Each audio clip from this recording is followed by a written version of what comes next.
பொறுமை மற்றும் சகிப்புத்தன்மை வேண்டி ஏறெடுக்கும் ஜெபம். அன்புள்ள பரலோக பிதாவே, இந்த அமைதியான நேரத்திற்காக உமக்கு ஸ்தோத்திரம். வாழ்க்கையின் சோதனைகள் மற்றும் சவால்களுக்கு மத்தியில் என் உள்ளம் கலங்காதபடி உமது தெய்வீக அமைதியை எனக்கு தந்தருளும். என் அன்பு இயேசுவே, பல நேரங்களில் நான் அவசரப்படுகிறேன், சூழ்நிலைகளைக் கண்டு சோர்ந்து போகிறேன். உன் வழியை கர்த்தருக்கு ஒப்புவித்து அவர் மேல் நம்பிக்கையாயிரு, அவரே காரியத்தை வாய்க்க பண்ணுவார் என்ற வசனத்தின்படி உம்முடைய காலத்திற்காக பொறுமையுடன் காத்திருக்க எனக்கு கற்றுக் கொடுங்கள்.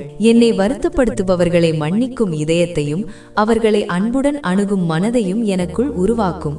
எதிர்ப்புகள் வரும்போதும் காரியங்கள் தடைப்படும் போதும் எரிச்சல் அடையாமல் நீடிய சாந்தத்தோடும் சகிப்புத்தன்மையோடும் அவற்றை எதிர்கொள்ளும் பலத்தை எனக்கு தாரும். மற்றவர்கள் என்னை நடத்தும் விதத்தை குறித்து கவலைப்படாமல் உம்முடைய அன்பை நான் பிரதிபலிக்க உதவி செய்யும்.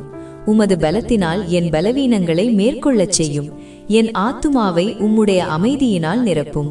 இயேசு கிறிஸ்துவின் இன்ப நாமம் வழியாக வேண்டுகிறோம் நல்ல பிதாவே, ஆமேன். இன்றைய தியான வசனம்: நீங்கள் தேவனுடைய சித்தத்தின்படி செய்து வாக்குத்தத்தம் பண்ணப்பட்டதை பெறும்படிக்கு பொறுமை உங்களுக்கு வேண்டியதாயிருக்கிறது. எபிரேயர் 10வது அதிகாரம் 36ஆம் வசனம்.